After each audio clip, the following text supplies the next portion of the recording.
गई है। दर्शकों, आप देख रहे हैं MNS न्यूज। आज हमारे साथ मौजूद है नागपुर के वरिष्ठ अधिवक्ता एडवोकेट इनामुल हक जी, जो नागपुर के हाई कोर्ट और सुप्रीम कोर्ट में सीनियर एडवोकेट है। हाल के दिनों में बढ़ते अपराध, कानून व्यवस्था की चुनौतियां और न्यायिक प्रक्रियाओं से जुड़े महत्वपूर्ण मुद्दों पर हम उनसे आज विशेष चर्चा करेंगे। आइए जानते हैं कि वर्तमान परिस्थितियों में कानून क्या कहता है और समाज को किन बातों पर ध्यान देने की आवश्यकता है। हमने सुना है कि sir senior advocate Kapil Sibal sir और महमूद प्राचा जी एडवोकेट जो इनामुल सर जी के कलीग्स थे। Sir criminal bail property matter के केसेस देखते हैं। इनका प्रॉपर नागपुर ही है। आइए देखते हैं इनका क्या कहना है आज के क्राइम और जो आज डिजिटल क्राइम हो रहा है उस पे, और जो जज पे जो धमकियां दे रहे हैं, ये सारा जो मैटर है आज हम सर से एक बार चर्चा करेंगे। तो सर हमारे साथ ही है। धन्यवाद। कुछ सवाल है सर आपसे। जो जज के ऊपर हमला होता है, आज जजेस पे जो धमकियां दे रहे हैं, जो फोन कॉल्स आते हैं, जो ब्लैकमेल होता है, तो उनको गाली गलौज करते हैं, तो उन पे क्या राय देना चाहते हो आप? आपका क्या कहना है? क्या आज के जज सेफ है? देखिए, जो जुडिशरी है वो एक हमारे देश का एक बहुत बड़ा एक पिलर है, और अगर जुडिशरी सेफ नहीं रहेंगी तो हमारे देश कैसे कानून व्यवस्था कैसे चला पाएंगे हम लोग।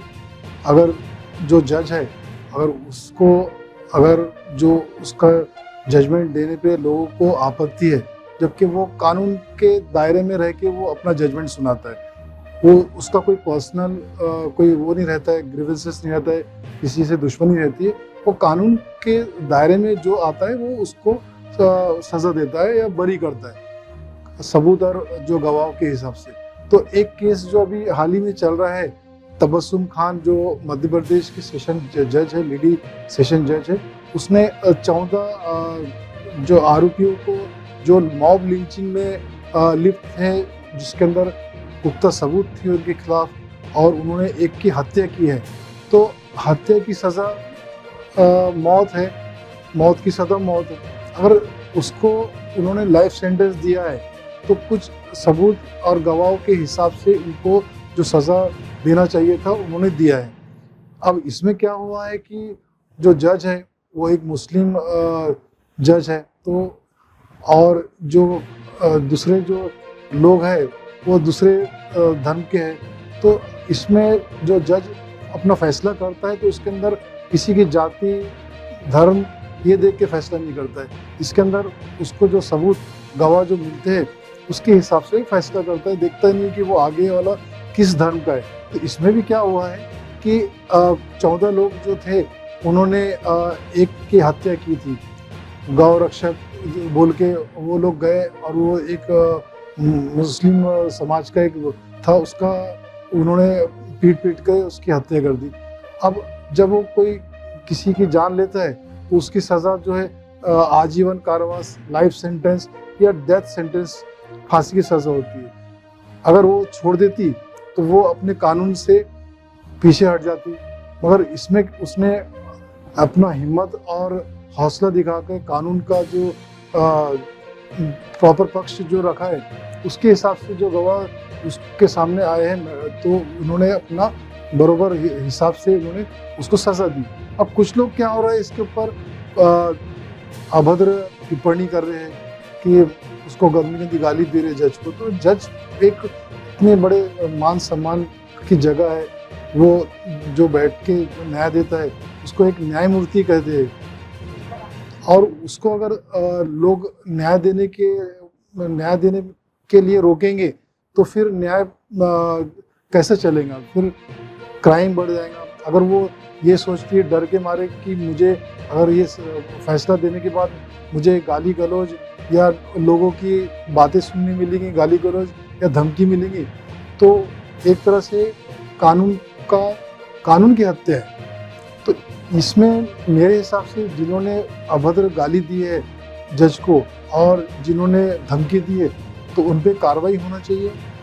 आज जुडिशरी सेफ रहेंगी तो हम सेफ रहेंगे, कानून सेफ रहेगा हम सेफ रहेंगे, और कानून सेफ नहीं है तो हमारा रोड पे चलना मुश्किल हो जाएगा। इस पे एक सवाल है सर कि उनके लिए कोई खड़ा नहीं होता है, तो उसके ऊपर क्या कहना है? एक्चुअली क्या है कि कोई किसी के ऊपर अगर कोई ये आता है, मतलब मुसीबत आती है, मुसीबत के टाइम पे कोई इंसान, कोई गर्दी भी रही, ठीक है, वहाँ पे वो जिसपे वो अत्याचार हो रहा है तो उसके साथ कोई खड़ा होता नहीं है। तो जब कानून खड़ा होता है, देखो अभी कानून खड़ा था, इसीलिए कानून के हिसाब से फैसला हुआ, जो मरने वाला है उसके परिवार को न्याय मिला। तो अगर इसी टाइप से क्रिमिनल लोगों के दिल में अगर भय रहेगा कानून का तो वो क्राइम कम होगा और क्राइम नहीं होगा। अगर सज़ा इसी टाइप की दी जाएंगी, आजीवन कारावास, फांसी की सज़ा, तो क्राइम जीरो हो जाएगा। आजकल अपने इंडिया में देखो, मेन तो नागपुर में 2 नंबर पे है क्राइम, है ना? तो 2 नंबर पे क्राइम है। क्या आप मतलब ऐसा है कि हम मतलब कोई भी जैसे आजकल की बच्चियां हो, कोई बुजुर्ग हो, वो बाहर जाने से अभी कतरा रहे हैं नागपुर में? बिल्कुल सही कहा आपने, बहुत अच्छा सवाल है। तो इसके क्या अंदर उसके लिए कोई राय है कि ये चीज नागपुर में तो ना हो?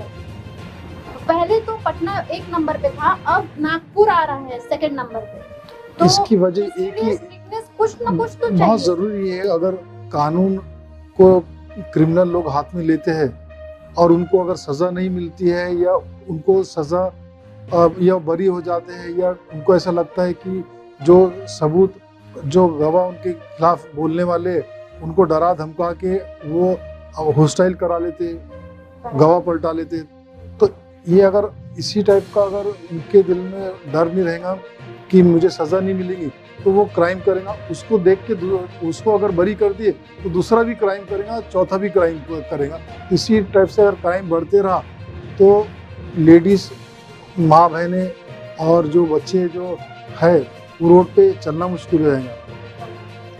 आजकल की पुलिस जो है वो अभी क्या है, बिना संधि के जो आरोपियों को तड़ीपार कर देते हैं, उस पे आपका क्या कहना है? हाँ, ये बहुत अच्छा सवाल है कि ठीक है, जो क्राइम कर रहा है तो उसके लिए ज़रूर सज़ा देना चाहिए। और कभी कभी क्या होता है, पुलिस ज़बरदस्ती जिसके खिलाफ कोई पुराने 2 अपराध है उसको तड़ीपार कर देती है। अभी हाल ही में मैं खुद हाई कोर्ट में था, एक आरोपी जो है उसके अंदर सेक्शन 59 जो है, एक सेक्शन 59 उसका नोटिस नहीं दिया था। जो एप्लीकेंट था, जो आरोपी जिसको बनाए थे, तो उसको सेक्शन 59 का नोटिस ना देते हुए उसको संधि नहीं दिया, उसको चांस नहीं दिया बोलने का, और उसको तड़ीपार कर दिया। और तड़ीपार करने में 2 साल पहले के उसके गुनाह थे, उसके आधार पे 2 साल बाद उसको तड़ीपार किया। जबकि इतना लंबा डिले जो है वो कोर्ट ने कंसिडर किया कि 2 साल बाद अब उसका डिसीजन ले रहे हो कि उसने 2 साल पहले अपराध किया था, उसके बेस पे आज उसको तड़ीपार करना है। और उसके अंदर और एक चीज़ देखी गई थी कि जो कोई लिंक नहीं था उसका, लाइफ लिंक बोलते, कि 2 साल में उसने कोई क्राइम नहीं किया। 2 साल पहले उसके ऊपर कोई क्राइम रजिस्टर था, उसके बीच में कोई क्राइम नहीं किया, उसके बावजूद भी उसको तड़ीपार कर दिए। तो ये पुलिस जो है कभी कभी अत्याचार भी करती है, वो किसी को ज़बरदस्ती उठा के तड़ीपार कर देना। वो दूसरे शहर में अगर जाता है, उसको रोजगार नहीं मिलता है, कुछ नहीं मिलता है, तो फिर वो डबल से क्राइम करेगा। तो इसी तरह से अभी मैं जो आपको जजमेंट बता रहा हूँ, एक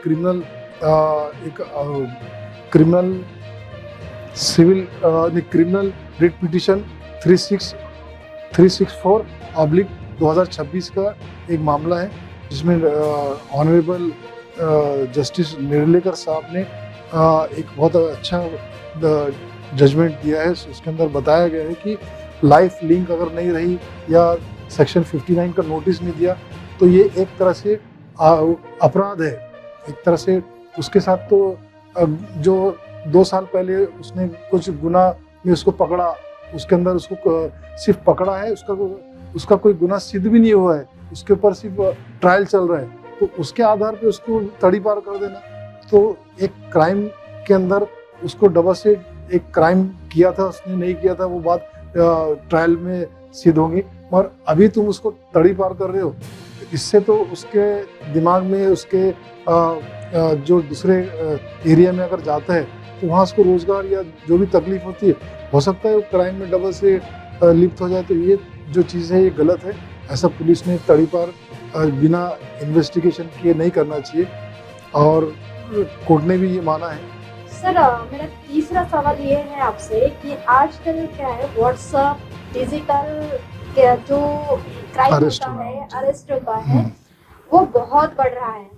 उसके कारण क्या होता है कि आगे वाला पर्सन जो व्हाट्सएप से आपके साथ चैट कर रहा है, वो आपको नहीं पता रहता कि एक्चुअल में वो है कौन, बट उन्होंने आपका हो या फिर पूरा डेटा ले लेता जो है वो पूरा हैक करके सारे कॉन्टेक्ट्स निकाल के उनको कॉल करके उनको पैसे की मांग करता है। बिल्कुल। तो उसके ऊपर आपकी क्या राय है, क्या करना चाहिए? आज की जनता ने व्हाट्सएप यूज करना है, डिजिटल यूज करना है, जो डिजिटल क्राइम इसके अकॉर्डिंग जो इसके लिए मैं आपको कहना चाहूँगा कि अभी हाल ही में मेरे सामने 2 केसेस आए जो एडवोकेट के साथ ही साइबर क्राइम का 2 केसेस मैंने देखा हूँ। एक केस जो था, एक हमारे परिचित एडवोकेट है मून मैडम करके, उनके व्हाट्सएप को हैक किया गया था, और उसके अंदर वो मैसेज ये डालता था, वो जिसने हैक किया, call me, help me please. तो जो जितने उसके कांटेक्ट में लोग थे, हो सकता है 2000 कांटेक्ट में लोग होंगे, तो उनको ये सेम मैसेज जाता था, कैन यू हेल्प मी। तो वो फिर वो व्हाट्सएप पे सिर्फ वो चैटिंग करता था, ना वो व्हाट्सएप पे ना वो किसी का फ़ोन उठाता था, ना कुछ करता था। फिर वो उसके बाद वो बोलता था कि मुझे अर्जेंट पैसे की ज़रूरत है, अर्जेंट नीड है पैसे की 50,000 रुपये की, और आप मेरे इसमें डाल दीजिए। तो वो एक यूपीआई नंबर भेजता था, जो यूपीआई नंबर वो मैडम का नहीं था, जो अकाउंट जिसका है वो हाँ जो क्राइम कर रहा उसका खुद भेजता था, और बोलता था इस पे मुझे 50,000 रुपये डालो, मैं अर्जेंसी में हूँ, मुझे पैसे की ज़रूरत है। तो इसमें कैसा होता है कि सज्जन आदमी है, हो सकता है कि उसको पैसे की ज़रूरत हो, ऐसा उसके दोस्त भाई जितने कांटेक्ट में उसके दोस्त भाई होंगे, उनको लगा होगा कि हो सकता है ये बातचीत नहीं कर पा रहा है, कहीं हॉस्पिटल में है या कहीं अर्जेंसी है इसको पैसे की, तो डाल भी देता। तो मैडम के इसमें भी किसी ने पैसे डाला है, उनके कोई रिलेटिव या किसी ने पैसे डाल दिए, 2 लोगों ने बिना बात किए। मेरा ये कहना है कि बिना बात किए पैसे मत डालो, पहले आउटगोइंग करो, फ़ोन करो कि आपको सही में पैसे की ज़रूरत है क्या, आपने व्हाट्सएप पे मुझे मैसेज जो डाला था कि आपको पैसे की ज़रूरत है, तो सही में आपको पैसे की ज़रूरत है तो मैं डाल रही हूँ या डाल रहा हूँ। तो एक कंफर्म करने के बाद ही आप पैसे डालो। ये आपके मोबाइल का व्हाट्सएप हैक करके चैटिंग पे कोई अगर इस टाइप से बोलता है कि can you help me, please send me 50,000 rupees, I am in urgency, I will return you with in 2 hours, मेरा यूपीआई बंद हो गया है, इस टाइप की चीज़ें। तो एडवोकेट करमरकर करके उनका भी सेम, अभी कुछ पिछले हफ्ते भी सेम उनका भी हैक हो गया था। मुझे भी मैसेज आया था, मैं उनके फ़ोन बुक में हूँ, मुझे भी मैसेज आया, तो मैंने तुरंत समझ गया कि इनका मोबाइल का व्हाट्सएप हैक हुआ है, इनको कोई पैसे की ज़रूरत नहीं, सज्जन आदमी पैसे वाले, वो क्यों पैसे मांगेंगे। तो मैंने तुरंत उनको फ़ोन करके बोला, सर आपके व्हाट्सएप से मुझे मैसेज आया, I am in urgent, please send me. तो मैं बोला, तो बोले हाँ, बोले मैंने कंप्लेंट डाला हूँ और इसको स्टॉप कर रहा हूँ। तो इसी टाइप से लोगों से मेरी निवेदन है कि अपने यूपीआई नंबर या व्हाट्सएप या इस टाइप की कोई भी चीज़ें हैं तो इस पर बहुत ध्यान रखिए। बहुत मेहनत का कमाया हुआ पैसा रहता है, आपके अकाउंट से डायरेक्ट डेबिट हो जाता है और कोई पैसा रिकवर नहीं होता है। वो कहाँ बैठा है, कहाँ से ऑपरेट कर रहा है, वो नहीं मिलेंगे पैसे। इसलिए पैसे देते समय अगर आप किसी को पैसे दे रहे हैं, पहले कंफर्म कर लो कि पैसे उस जिसने मांगा वो अपना सही में फोन करके मांग रहा है, तो ये सब चीजें ध्यान में रखिए। हाँ? सर एक और सवाल है, क्राइम के चलते आप क्राइम के केसेस ही क्यों ले रहे हैं ज्यादातर? क्योंकि अपने यहाँ पे जो है नागपुर में नहीं, ऑल ओवर इंडिया में क्राइम बहुत ज्यादा बढ़ रहा है। रोज देखिए हम न्यूज भी देते हैं, हमारे पास आता भी है कि डेली कोई ना कोई क्राइम होता है, किसी का मर्डर हुआ है, किसी का कोई भी, मतलब ऐसा एक दिन नहीं है कि जिस दिन इस तरह की न्यूज नहीं आई सर। तो आपका इस पे क्या कहना है, और आपके जो केसेस है, जो क्राइम के केसेस है, उस पे क्या निवारण कर सकते हैं? बिल्कुल, बहुत अच्छा सवाल है। देखिए कैसे, ये ज़रूरी नहीं है कि जिसने क्राइम किया है वही कहते पकड़े जाएगा। कभी कभी क्या होता है कि स्पॉट पे अगर पुलिस को ऐसा लगता है कि ये सीसीटीवी कैमरे में दिख रहा है, या वो वहाँ खड़ा है, या इसका इन्वॉल्वमेंट होगा, उसको भी पुलिस शक के आधार पे पकड़ लेती है। और वो बेगुनाह भी हो सकता है, गुनहगार है तो ठीक है, उसको सज़ा मिलना चाहिए। हम तो इसके अगेंस्ट है कि कोई क्राइम कर रहा है और उसको हम बचा ले या उसको छुड़ा ले। तो जैसा आपका सवाल अभी था कि मैं सुप्रीम कोर्ट में मर्डर केस के अंदर काफ़ी लोगों को मैंने बेल दिलाया, तो ये जो सवाल है बहुत अच्छा है, आपके दिमाग में आना चाहिए और ऐसे सवाल वकील से पूछना चाहिए। मगर क्राइम बढ़ रहा है तो इसमें वकील का दोष नहीं है। हो सकता है कि बेगुनाह को किसी पुलिस ने शक के आधार पे पकड़ लिया, या स्पॉट पे अगर वो मिल गया, या वो जैसा मैंने बताया कि किसी ने झूठी इंफॉर्मेशन दे दी कि इसने क्राइम किया है, सुनी सुनाई बात पे पुलिस अरेस्ट कर लेती है।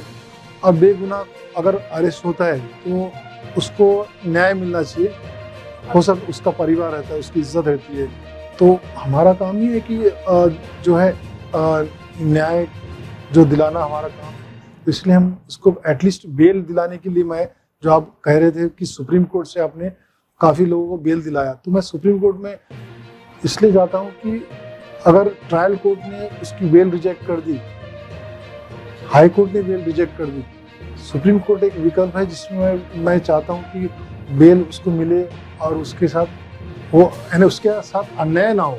एटलीस्ट अगर उसने गुनाह नहीं किया है तो हो सकता है ट्रायल में वो बरी हो जाए। तो जब तक कि उसका परिवार रहता है, हो सकता है वो कमाने वाला अकेला हो, तो उसके साथ काफ़ी उसका परिवार भी सफ़र होता है। इसके लिए हमारा काम ही है कि वो आरोपी है नहीं है, वो ट्रायल का मैटर है, बेल तो हमको उसको दिलाना ज़रूरी है। सर मुझे एक सवाल करना है महिला के लिए। आजकल की महिला जो है बाहर जाने के लिए, अब पहले तो जाते थे 10-11 बजे तक रहते थे बाहर, बट अब 9 बजे के बाद नागपुर में सेफ नहीं है। नागपुर में क्या कहीं पे भी सेफ नहीं है आप। तो आज के जो रेपिस्ट ये है, जो लोग हैं जो रेप करते हैं महिलाओं पे, छोटी छोटी बच्चियां हैं 3-4 साल के लिए, जो पॉक्सो के जो केसेस ज्यादा बढ़ गए, तो ये जो अपराधी होते हैं, तो इसके लिए ऐसा ना हो कि उसको तुरंत फांसी दिया जाए कि नेक्स्ट जो है वो महिला कभी इसके ऊपर, मतलब कभी डरे ना, बाहर जाने के लिए डरे ना। और कोई बच्ची या फिर जो भी बच्चा हो, बच्ची हो, उसके मम्मी पापा को इतना मतलब सिक्योर फील हो कि मेरी बेटी या फिर मेरा बेटा, आजकल तो लड़कों पे भी हो रहा है। बिल्कुल, आजकल किडनैपिंग भी काफी बढ़ गई थी। हाँ, सेफ नहीं है। तो वो जो ये जो अपराधी है, तो इनको वन टाइम फांसी अगर दे तो नेक्स्ट टाइम ऐसा हो ही नहीं सकता ना। बहुत अच्छा सवाल है, मगर कैसा है कि जो कानून है, तो कानून के अंदर हमको फॉलो करना ज़रूरी है, रूल्स रेगुलेशन। पहले उसको अरेस्ट किए, वो ज़रूरी नहीं है कि वो गुनहगार हो या बेगुनाह हो। हाँ, ये बात बिल्कुल करेक्ट कहा आपने कि इसकी जो प्रक्रिया है थोड़ी फास्ट होना चाहिए। जैसा कि मेडिकल रिपोर्ट फास्ट आना चाहिए उसकी, अगर उसने रेप किया है, और जब तक कि उसको ट्रायल जो है लंबा चलता, तब तक कि वो बेल मिल जाता है, फिर वो लड़की को धमका के उसको हॉस्टाइल करा के जो भी है आपस में कॉम्प्रोमाइज़ करा के पैसे का झांसा दे के वो बरी हो जाता है। तो और अक्सर देखा गया है कि जो पॉक्सो की केसेस है, जो छोटी बच्चियां जो रहती है 18 साल के नीचे, तो उनको तो तुरंत फास्ट एक डिसीजन ला के उनको एटलीस्ट लाइफ सेंटेंस दे देना चाहिए। और जो बच्चे छोटे बच्चे जैसे 4 साल या छोटे मासूम बच्चों के साथ जो करता है तो उसको तो फांसी देना चाहिए और फास्ट ट्रैक में चला के उनको फांसी देना चाहिए ताकि दूसरे जो लोग हैं उनको सबक हासिल हो और नेक्स्ट और उनको सेफ रहे हमारी बच्चियाँ जो जाती है। और अभी किडनैपिंग के भी काफ़ी केसेस बढ़ गए हैं। अभी हाल ही में गठियान थाने से एक किडनैपिंग का एक केस आया जिसमें किडनैप किया बच्चे को और उसकी हत्या कर दी। तो उसमें हम लोगों ने तो एक हमारी जो संगठन है उन्होंने तो अपोज किया है कि कोई वकील उसको देना नहीं चाहिए ऐसे लोगों को जो बच्चों को कहते किडनैप करके उनकी हत्या करना, ये बहुत बड़ा गुनाह है। किसी का मासूम बच्चा, किसी की जिंदगी छीन लेना, बचपन में बेचारे को मार के डाल दिए। तो इसी टाइप के जो केसेस है उसको लगाम लगाने के लिए फांसी दे देना चाहिए, फास्ट ट्रैक में डाल के उसको फांसी। अगर 10-12 फांसी हो गई, पॉक्सो में जो बच्चे छोटे बच्चियों के साथ रेप किया या उसके मेडिकल में पाया गया ये, तो इन साइकिक लोगों को फांसी देने से हमारे देश का जो है मान सम्मान बढ़ेगा। कोई बुराई नहीं है अगर ऐसे लोगों को, कुछ लोगों को फांसी दे के लटका दिए तो इसका मैसेज जो है, जो सोच भी रहा है दिमाग में तो वो सोचेगा भी नहीं। जी, तो ये थे नागपुर के वरिष्ठ अधिवक्ता एडवोकेट इनामुल हक जी, जिन्होंने वर्तमान अपराधी न्यायिक व्यवस्था और आम नागरिकों के अधिकारों को लेकर अपनी महत्वपूर्ण राय हमारे साथ साझा की। उम्मीद है कि यह चर्चा दर्शकों के लिए उपयोगी और जागरूकता बढ़ाने वाली साबित होगी। फिलहाल मुझे दीजिए इजाजत, देखते रहिए MNS न्यूज। नमस्कार। आप देख रहे हैं MNS न्यूज, सच जरूर।